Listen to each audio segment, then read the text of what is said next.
Good evening, ladies and gentlemen. My name is Sean Dostie, and I'm an auctioneer in Coshocton, Ohio. Today I come before you to ask for your help. I have a client that has asked me to help raise funds for a friend of mine named John Lyons.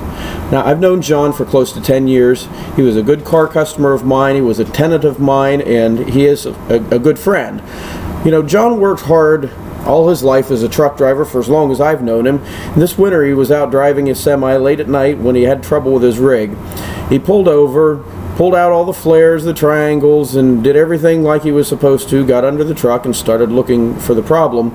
And off in the distance, another truck was coming up, and that's where things went horribly wrong. Somehow that truck got over into the berm and plowed into the back of John's truck at 60 miles per hour. It was bad. When John woke up in the hospital, he was missing 2 legs.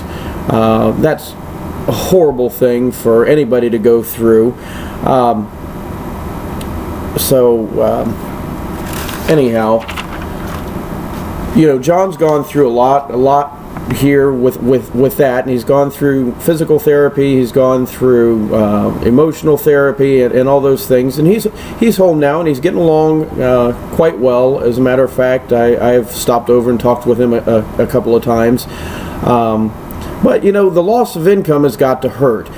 Insurance, lawsuits, all those take time, and the lawyers have got to do their thing and get their piece, and as of yet, to my understanding, he hasn't received any funds yet. Now, my client, who wishes to remain anonymous, tells me that the only thing that John really wants is a new seat for his power chair, and Medicaid won't pay for it. They won't pay for it because he didn't get the power chair from them. He got one used. So please don't ask me to explain how the government thinks, but that's what they've said. And the cost of a new chair, for the new seat for his chair, is like $1,200. So what we are doing is we're going to go out in the community and gather donations.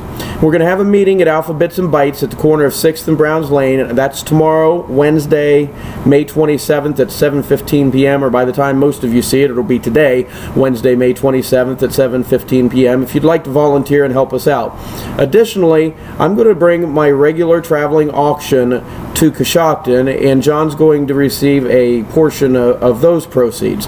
Now, I have heard out in the community that some think that an auctioneer shouldn't charge to do a benefit auction, and I respect that view.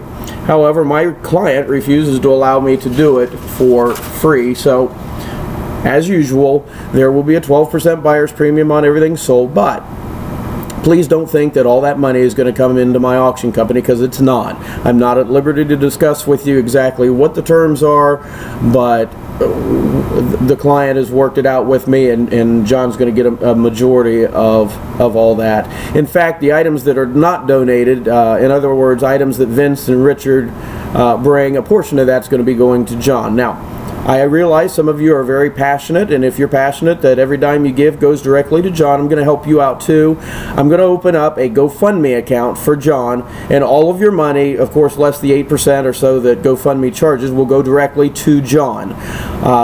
And that will also allow people that are long distances away, if they feel the generosity to help, that they can give as well. We'll also be bringing hot food and cold drinks that will be served at the auction, and those will be people can donate for the fresh hot food. I'll probably be bringing my homemade chicken and noodles, and I don't know, we'll find out at the meeting tomorrow what else we're going to have. So please come out Sunday, June 7th, 2015. That's next Sunday at 1 p.m. at our warehouse located at 900 Buckeye Street. That's behind the Cedar Street down in the valley, or you go to the end of 6th Street, the very end of 6th Street, down by where the trucking company used to be, make a left, and right before you get to the railroad tracks, you make a left on the gravel lane, you'll see the warehouse on the left, or if you come down Otsego Avenue, it is the last turn to the right before you hit 83. Let's all rally as a community and help John out. I thank you for your time. This is Sean Dostie, auctioneer.